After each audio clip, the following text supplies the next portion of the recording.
Hello friends எல்லாருக்கும் வணக்கம். இன்னைக்கு பார்த்தீங்கன்னா நம்ம வந்து அலிரேஜா ஃபிரோஷாக்கும் மேக்னஸ் கால்சனுக்கும் நார்வே செஸ் 2026 நடந்த one of the classical game தான் பார்க்க போகிறோம். ஸோ இது ரொம்பவே ஒரு எக்ஸைட்டிங்கான கேமு. ஸோ த்ரில்லிங்காகவும் இருக்கும். ஸோ இந்த கேமை வந்து ஸ்கிப் பண்ணாமல் ஃபுல்லாக பாருங்கள். இதில் ஃபிரோஷா வந்து ஒயிட் பீசஸ் ஹேண்டில் பண்ணிட்டு இருக்காரு. ஃபிரோஷா வந்து D4 வந்து ஸ்டார்ட் பண்ணுறாரு. இப்போ மேக்னஸ் வந்து D5 வந்து ரெஸ்பாண்ட் பண்ணுறாரு. இப்போ C4 E6, இப்போ night F3 night F6 night C3. So இந்த இடத்துல இப்போ H6 ப்ளே பண்ணுறாரு. ஸோ H6 மூலிமா இந்த பிஷப்பையோ இல்லை இந்த நைட்டையோ இங்கே வர விடாமல் மேக்னஸ் வந்து தடுக்கிறாரு. இப்போ சிம்பிளாக A3 வந்து ப்ளே பண்ணுறாரு ஃபிரோஷா. ஸோ A3 மூலிமா இந்த B4 ஸ்கொயரை வந்து ப்ரொடெக்ட் பண்ணிக்கிறாரு. இப்போ C5. ஸோ இந்த இடத்துல சென்டர் பாயிண்ட்ஸ் வந்து எக்ஸ்பேண்ட் ஆகிருக்கு பாருங்க. இப்போ C-Tex D5 E-Tex D5. So இந்த இடத்துல வந்து பான் எக்ஸ்சேஞ்ச் ஆனதுக்கப்புறமா பிளாக்குக்கு வந்து E5 வந்து ஓப்பன் ஆகிருக்கு பாருங்க. இந்த இடத்துல இப்போ பிஷப் F4. ஸோ ஃபிரோஷா பார்த்தீங்கன்னா அவருடைய பிஷப்பை வந்து டெவலப் பண்ணுறாரு. இப்போ நைட் C6, இந்த இடத்துல இப்போ E3. ஸோ E3 ப்ளே பண்ணி இந்த பிஷப்பை வந்து இப்போ ஃபிரோஷா ஆக்டிவேட் பண்ண போகிறாரு. இப்போ A6 வந்து ப்ளே பண்ணுறாரு மேக்னஸ். ஸோ A6 மூலிமா திருப்பி நம்ம வந்து பிஷப்பை இந்த B5 ஸ்கொயரில் வந்து வரவிடாமல் தடுக்கிறோம். இந்த இடத்துல இப்போ பிஷப் E2 வந்து ப்ளே பண்ணுறாரு ஃபிரோஷா. ஸோ பிஷப் E2க்கு அப்புறமா இப்போ C4. மேக்னஸ் பார்த்தீங்கன்னா இந்த இடத்துல வந்து C4 ப்ளே பண்ணி அவருடைய பான் வந்து அட்வான்ஸ் பண்ணுறாரு. அண்ட் அது மட்டும் இல்லை இந்த பிஷப்போடைய ஸ்கோப்பையும் பார்த்தீங்கன்னா கொஞ்சம் கம்மி பண்ணுறாரு. இந்த இடத்துல இப்போ நைட் E5 நைட்டை வந்து சென்டர் ஆஃப் த போர்டுக்கு கொண்டு வராரு. இப்போ பிஷப் D6. ஸோ இந்த இடத்துல பிஷப் D6 மூலமா இந்த பிஷப்பையும் டெவலப் பண்ணுறாரு. கேசல் பண்ணுறதுக்கும் ரெடி ஆகுறாரு மேக்னஸ் கால்சன். ஸோ இந்த இடத்துல ரெண்டு பேருமே வந்து கேசல் பண்ணிக்கிறாங்க. இப்போ பிஷப் G3. ஸோ பிஷப் G3க்கு அப்புறமா பாருங்கள் நெக்ஸ்ட் F-பானையும் வந்து புஷ் பண்ணுறதுக்கு வந்து ஃபிரோஷா வந்து தயாராகிறாரு. இப்போ பிஷப் F5 பிஷப் F5க்கு அப்புறமா இப்போ இந்த F-பானை வந்து புஷ் பண்ணுறாரு. இப்போ பிஷப் E7 மேக்னஸ் ப்ளே பண்ணுறாரு. ஸோ பிஷப் E7 மூலிமா குயின் மூலிமா இந்த பானுக்கு வந்து டைரெக்டாக இன்னொரு ஒரு ப்ரொடெக்ஷன் தராரு. இப்போ bishop F3. So bishop F3 மூலிமா இந்த ஒரு பானுக்கு வந்து அட்டாக் இருக்குது பாருங்கள்.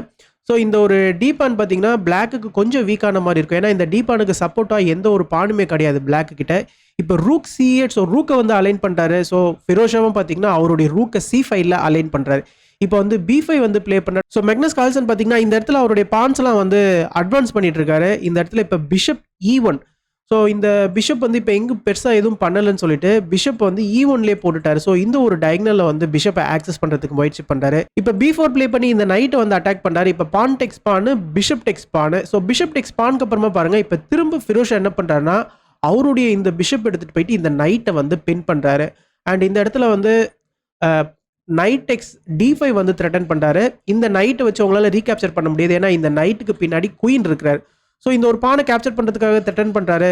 பட் மேக்னஸ் என்ன பண்ணுறாருனா சிம்பிளாக இந்த இடத்துல இந்த நைட்டை வந்து டேக் பண்ணிக்கிறார். ஸோ இந்த நைட்டை டேக் பண்ணதுக்கப்புறமா பான் டெக்ஸ் பிஷப்பு இப்போ குயின் D6. ஸோ ஃபைனலாக மேக்னஸ் வந்து அவருடைய குயினை வந்து சென்டர் ஆஃப் த போர்டுக்கு கொண்டு வரார். Queen D6. இந்த இடத்துல இப்போ rook A1. So rook A1 மூலிமா இந்த பானை வந்து அட்டாக் பண்ணுறாரு ஃபிரோஷா. பட் இந்த இடத்துல மேக்னஸ் கால்சன் வந்து இந்த பானை வந்து சாக்ரிஃபைஸ் பண்ணுறாரு. அதாவது அவருடைய நைட்டை வந்து கேம்குள்ளே கொண்டு வராரு. அண்ட் அது மட்டும் இல்லை இந்த ஒரு C3 பானையும் பார்த்தீங்கன்னா மேக்னஸ் வந்து இந்த இடத்துல அட்டாக் பண்ணுறாரு. இந்த இடத்துல இப்போ சிம்பிளாக ஃபிரோஷா என்ன பண்ணுறாருன்னா இந்த பானை வந்து டேக் பண்ணிக்கிறாரு. இந்த பானை டேக் பண்ணதுக்கப்புறமா இப்போ வந்து இந்த ஒரு F பானை புஷ் பண்ணி இந்த நைட்டை வந்து கிக் பண்ணுறாரு.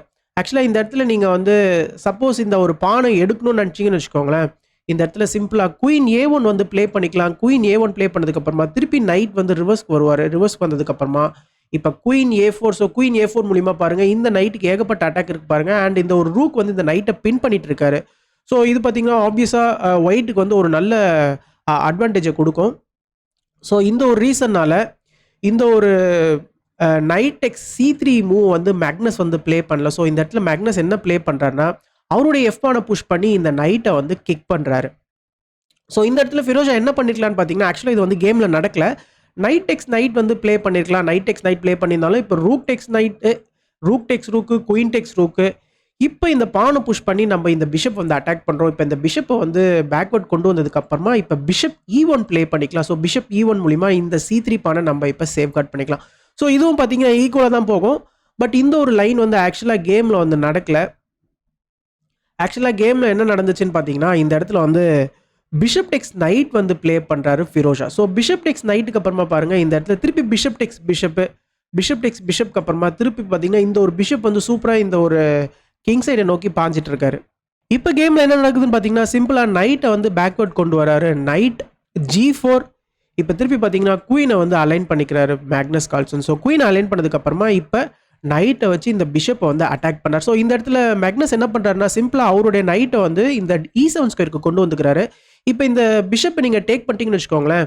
இப்போ பான் டெக்ஸ் நைட்டு இந்த ஒரு D5 ஸ்கொயர் இந்த நைட்டுக்கு சூப்பராக வேக்கண்ட் ஆயிடுச்சு பாருங்கள். நெக்ஸ்ட் நம்ம வந்து இந்த 2 பானையும் வந்து நம்ம அட்டாக் பண்ணலாம். ஸோ அதனால் இந்த ஒரு வேரியேஷனுக்குள்ளே போகக்கூடாதுன்னு சொல்லிட்டு ஃபிரோஷா வந்து இந்த ஒரு பிஷப்பை வந்து எடுக்கலை. ஃபிரோஷா என்ன பண்ணுறாருனா சிம்பிளாக குயினை வந்து இம்ப்ரூவ் பண்ணுறாரு. குயின் E2க்கு அப்புறமா இப்போ ரூக் எடுத்துகிட்டு வந்து ரூக்கை வந்து அட்டாக் பண்ணுறாரு. ஸோ இந்த இடத்துல வந்து சப்போஸ் ஃபிரோஷா வந்து அவருடைய குயினை A2ல போட்டு இந்த ரூக்கை நான் இங்கேயே மெயின்டைன் பண்ணிப்பேன் அப்படின்னு சொல்லிட்டு ப்ளே பண்ணார்னு வச்சுக்கோங்களேன். இந்த இடத்துல சிம்பிளாக ரூக் வந்து எக்ஸ்சேஞ்ச் ஆகும். ரூக் எக்ஸ்சேஞ்ச் ஆனதுக்கு அப்புறமா இன்னொரு சூப்பரான மூவ் இருக்குது மேக்னஸ் கால்சனுக்கு, பிஷப் டெக்ஸ் G2. ஸோ இந்த ஒரு பிஷப் வந்து சாக்ரிஃபைஸ் பண்ணுற மாதிரி நீங்கள் நினைக்கலாம். பட் சிம்பிளாக நைட் எடுத்துகிட்டு வந்து நம்ம இந்த ஒரு F5 ஸ்கொயரில் போட்டுக்கலாம் இந்த ஒரு பிஷப்க்கு அட்டாக்கு. ஸோ இந்த பிஷப்பை நீங்கள் காப்பாற்றணும்னு நினச்சிங்கன்னா நெக்ஸ்ட்டு நைட் டெக்ஸ் E3 மூலிமா ரூக்குக்கும் கிங்குக்கும் ஒரு 4 வரும். ஸோ இது பார்த்தீங்கன்னா பிளாக்குக்கு வந்து ஒரு வின்னிங் பொசிஷனில் வந்து முடிஞ்சிடும். ஓகேங்களா? ஸோ இந்த ஒரு ரீசனால தான் பார்த்தீங்கன்னா இந்த ஒரு பர்டிகுலர் இடத்துல குயினை வந்து A2லலாம் போட முடியாது. ஸோ ஃபிரோஷாவும் பார்த்தீங்கன்னா அது ப்ளே பண்ணல. ஃபிரோஷா இந்த இடத்துல வந்து ரூக் வந்து ப்ளே பண்ணுறாரு. இப்போ குயின் டெக்ஸ் ரூக்கு இந்த இடத்துல இப்போ இந்த பிஷப் வந்து டேக் பண்ணிக்கிறார். இப்போ பான் டெக்ஸ் பிஷப்க்கு அப்புறமா பாருங்கள் இப்போ இந்த ரூக்கை வந்து வெளியில் கொண்டு வராரு பாருங்க. அண்ட் இப்போ மேக்னஸ் கால்சன் பார்த்தீங்கன்னா அவருடைய நைட்டை வந்து இந்த D5 ஸ்கொயரில் போட்டுக்கிட்டார். ஸோ இந்த ஒரு D5 ஸ்கொயர் பார்த்தீங்கன்னா இந்த நைட்டுக்கு ஒரு நல்ல ஸ்கொயர்னு சொல்லலாம். ஏன்னா நான் ஆல்ரெடி சொன்ன மாதிரி இந்த D5 ஸ்கொயரில் வந்ததுக்கப்புறமா இந்த ஒரு 2 வீக்கான பானை வந்து இந்த நைட் அட்டாக் பண்ணிட்டு இருக்கு. பட் இப்போ கேம் எப்படி போகுதுன்னு பார்க்கலாம். இந்த இடத்துல வந்து பிஷப் E1 வந்து ப்ளே பண்ணுறாரு. ஸோ பிஷப் E1 மூலிமா இந்த ஒரு C3 பானை வந்து சேஃப்கார்ட் பண்ணுறாரு. இந்த இடத்துல பார்த்தீங்கன்னா சிம்பிளாக ரூக் எடுத்துகிட்டு வந்து இந்த B5ல போடுறாரு. இப்போ ரூக் B8க்கு அப்புறமா இந்த இடத்துல சிம்பிளாக இந்த ஒரு F1 வந்து புஷ் பண்ணுறாரு ஃபிரோஷா. ஸோ இந்த F1 புஷ் பண்ணி இந்த ஒரு ஸ்கொயரையும் பார்த்தீங்கன்னா எடுத்துக்கிறாரு. இந்த இடத்துல இப்போ சிம்பிளாக என்ன நடக்குதுன்னா கிங்கை வந்து இந்த பேக்வர்ட் ரேங்க்ல இருந்து இந்த ஒரு 7th ரேங்க்குக்கு வந்து மேக்னஸ் கால்சன் கொண்டு வராரு. இந்த இடத்துல இப்போ சிம்பிளாக குயின் எடுத்துகிட்டு வந்து G4ல போட்டு இந்த பானையும் அட்டாக் பண்ணுறாரு. நெக்ஸ்ட் குயின் G6 செக்கும் பார்த்தீங்கன்னா த்ரெட்டன் பண்ணுறாரு. இந்த இடத்துல வந்து நார்மலாக நீங்கள் நினைக்கலாம் நைட் டெக்ஸ் பான் ப்ளே பண்ணோம்னா நம்ம வந்து குயினை இப்போ அட்டாக் பண்ணுறோம், ஒரு பானையும் எடுத்துகிட்டு நைட்டை சென்டர் ஆஃப் த போர்டு கொண்டு வந்துட்டோம் அப்படின்னு நீங்கள் நினைக்கலாம். பட் இந்த இடத்துல பார்த்தீங்கன்னா சிம்பிளாக குயின் மூலிமா ஒரு செக் கொடுக்கலாம். நெக்ஸ்ட் கிங் மூவ் ஆனதுக்கப்புறமா ரூக் A7 பார்த்தீங்கன்னா ஒரு ஃபென்டாஸ்டிக்கான மூவ். இந்த ஒரு இடத்துல நம்ம வந்து இந்த G7 ஸ்கொயரில் செக்மேட் வந்து த்ரெட்டன் பண்ணுறோம். நீங்கள் இந்த ரூக்கை வச்சு காப்பாற்றணும்னு நினச்சிங்கன்னா இந்த ஒரு பேக் ரேங்க்கில் ஒரு செக் வரும். இது பார்த்தீங்கன்னா ஒரு செக்மேட்டில் போய் முடிஞ்சிடும் ஃபைனலாக. ஸோ இந்த ஒரு ரீசனால தான் பார்த்தீங்கன்னா இந்த ஒரு பர்டிகுலர் பொசிஷனை பொறுத்த வரைக்குமே நைட் டெக்ஸ் E3 வந்து பிளாக்கால் ப்ளே பண்ண முடியாது. ஸோ மேக்னஸ் கால்சனும் இந்த இடத்துல என்ன பண்ணுறாருன்னா சிம்பிளாக அவருடைய குயின் எடுத்துகிட்டு வந்து இந்த ஒரு D7 ஸ்கொயரில் போட்டுக்கிறாரு. குயின் D7க்கு அப்புறமா இப்போ குயின் டெக்ஸ் பான். ஸோ இந்த ஒரு பானை வந்து ஃபிரோஷா வந்து எடுத்துக்கிறாரு. பட் இந்த பானை எடுத்ததுக்கு அப்புறமா நம்ம நெக்ஸ்ட் டைரெக்டாக ரூக்கை இங்கே போட்டு திருப்பி நம்ம இந்த ஒரு E3 பானை திருப்பி ரீடேக் பண்ணிக்கலாம். ஸோ இதுதான் வந்து ஆக்சுவலாக மேக்னஸ் கால்சன் வந்து ப்ளே பண்ணியிருக்கிறாரு. இந்த இடத்துல திருப்பி குயின் வந்து G4 வராரு. குயின் G4 வந்ததுக்கு அப்புறமா இந்த இடத்துல கரெக்டான மூவ் என்னன்னு பார்த்தீங்கன்னா நைட் டெக்ஸ் பான் தான். ஆக்சுவலாக நைட் டெக்ஸ் பான் வந்து நம்ம ஆல்ரெடி சொன்ன மாதிரி குயின் G6 செக் வரும். திருப்பி நீங்கள் கிங்கை மூவ் பண்ணதுக்கப்புறமா இந்த இடத்துல நம்ம வந்து ரூக்கை A7ல போடலாம். நீங்கள் திருப்பி இந்த ஒரு ரூக் எடுத்தீங்கன்னா நம்மளும் இந்த ஒரு ரூக் எடுத்துகிட்டு ஒரு செக் கொடுக்கலாம். ப்ளஸ் இந்த நைட்டையும் வந்து வின் பண்ணிடலாம். ஸோ ஆளுநாளாக பார்த்தீங்கன்னா இந்த செக்குக்கு அப்புறமா பார்த்தீங்கன்னா இந்த ஒரு நைட் நம்ம எடுத்துக்கலாம். ஸோ ஆளுநாளாக பார்த்தீங்கன்னா எக்ஸ்ட்ரா ஒரு பீஸ் வந்து ஒயிட்டுக்கு வந்து கிடச்சிரும். ஓகேங்களா? ஸோ இந்த ஒரு ரீசனால தான் பார்த்தீங்கன்னா ஆக்சுவலாக மேக்னஸ் கால்சன் வந்து இந்த ஒரு பர்டிகுலர் இடத்துல நைட் டெக்ஸ் பான் வந்து ப்ளே பண்ணலை. பட் ஆக்சுவலாக நைட் டெக்ஸ் பான் ப்ளே பண்ணிருக்கலாம். இந்த இடத்துல நைட் டெக்ஸ் பான்க்கு அப்புறமா பாருங்கள் நம்ம அதே மாதிரி குயின் செக் தரோம். கிங்கை வந்து G8ல போட்டதுக்கு அப்புறமா இந்த இடத்துல ரூக் A7. ஸோ ரூக் A7க்கு அப்புறமா இந்த குயின் வந்து அட்டாக்ல இருக்கு இல்லையா? பட் இந்த இடத்துல மேக்னஸ் கால்சனுக்கு ஒரு சூப்பரான மூவ் இருக்குது. அந்த ஒரு கால்குலேஷனை பார்த்தீங்கன்னா மேக்னஸ் வந்து மிஸ் பண்ணிட்டாரு. அது என்னதுன்னு பார்த்தீங்கன்னா நைட் D1. ஸோ நைட் D1க்கு அப்புறமா பாருங்கள் இந்த இடத்துல சப்போஸ் இந்த குயினை வந்து ஒயிட் எடுக்க முயற்சி பண்ணாருன்னா ரூக் டெக்ஸ் பிஷப் மூலிமா ஒரு சூப்பரான செக்மேட்டு இந்த ஒரு F2 ஸ்கொயரை இந்த நைட் சூப்பராக சேஃப்கார்ட் பண்ணிட்டு இருக்காரு. ஸோ இதனால் நீங்கள் வந்து ரூக் டெக்ஸ் குயின்லாம் ப்ளே பண்ண முடியாது. பிஷப் எடுத்துகிட்டு வந்து D2ல தான் போட முடியும். திருப்பி ரூக் மூலிமா ஒரு செக் கொடுக்கலாம். பிஷப் டெக்ஸ் ரூக்கு அப்புறமா பாருங்கள் இப்போ நம்ம வந்து இந்த ரூக் எடுத்துக்கலாம். ஸோ இது பார்த்தீங்கன்னா ஒரு ஈக்குவலான பொசிஷனை நோக்கி தான் போகும். ஸோ கேம் வந்து ட்ரால தான் முடிஞ்சிருக்கும். பட் ஆக்சுவலாக இந்த ஒரு வேரியேஷனுக்குள்ளே நம்ம ஆல்ரெடி சொன்ன மாதிரி மேக்னஸ் கால்சன் வந்து போகலை. அதாவது நைட் டெக்ஸ் E3 வந்து மேக்னஸ் வந்து ப்ளே பண்ணல. ஸோ இன்ஸ்டன்ட் மேக்னஸ் என்ன பண்ணிட்டாருன்னா அவருடைய கிங்கை வந்து பேக் ரேங்க்லேயே கொண்டு வந்துட்டார். ஸோ இந்த இடத்துல வந்து ஃபிரோஷாக்கு வந்து 2 பான் எக்ஸ்ட்ரா இருக்குது. அண்ட் சென்டர்லேயும் பார்த்தீங்கன்னா அவருடைய பான் அதிகம் நிறையா இருக்குது. இந்த இடத்துல வந்து சிம்பிளாக இந்த பானை புஷ் பண்ணி இந்த நைட்டை வந்து கிக் பண்ணுறாரு. திருப்பி மேக்னஸ் வந்து அவருடைய நைட் எடுத்துகிட்டு வந்து குயினை வந்து சேஸ் பண்ணுறாரு. குயின் மூவ் ஆனதுக்கப்புறமா திருப்பி இந்த ரூக்குக்கும் பிஷப்புக்கும் அட்டாக் வருது. சிம்பிளாக ரூக் மூவ் பண்ணதுக்கப்புறமா இந்த பிஷப்பெல்லாம் எக்ஸ்சேஞ்ச் பண்ணல, நைட்டை வந்து இந்த A3 ஸ்கொயரில் போடுறாரு. இந்த ஒரு பானுக்கு பக்கபலமாக இந்த இடத்துல இப்போ பிஷப் எடுத்துகிட்டு வராரு இந்த ஒரு டயக்னலை ஆக்சஸ் பண்ணுறதுக்கு. இந்த இடத்துல திருப்பி மேக்னஸ் வந்து அவருடைய நைட்டை இம்ப்ரூவ் பண்ணுறாரு. பட் ஸ்டில் பார்த்தீங்கன்னா இந்த இடத்துல வந்து ஃபிரோஷாக்கு வந்து எக்ஸ்ட்ரா பான்ஸ் இருக்குது.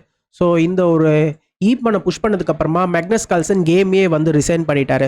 ஸோ மேக்னஸ் கால்சனுக்கு வந்து ஒரு நல்ல டாக்டிக்ஸ் இருக்கும். ஸோ இந்த ஒரு 2 பானை கொடுத்தாலுமே நம்ம வந்து கேமை வந்து ஹோல்ட் பண்ணலாம்னு நினச்சாரு. பட் அந்த ஒரு நைட் D1 மூவ் வந்து மேக்னஸ் மிஸ் பண்ணிட்டாரு. ஸோ அதுக்கப்புறமா கம்ப்ளீட்டாக கேம் வந்து ஃபிரோஷா கையில் போயிடுச்சு. ஸோ மேக்னஸ் கால்சன் பார்த்தீங்கன்னா ஃபர்ஸ்ட் டைம் கிளாசிக்கல் கேமில் ஃபிரோஷா கிட்ட லூஸ் பண்ணியிருக்கிறாருன்னு சொல்கிறாங்க. ஸோ இந்த கேமை பற்றின கருத்துக்களை கமெண்ட் செக்ஷனில் மென்ஷன் பண்ணுங்கள். நான் இதோட இந்த வீடியோ முடிச்சுக்கிறேன். ஸோ இந்த வீடியோவை நிறைய பேர் லைக்கும் பண்ணுங்கள். அப்போ தான் யூடியூப் நிறைய பேருக்கு கொண்டு போய் சேர்க்கும். தேங்க்யூ.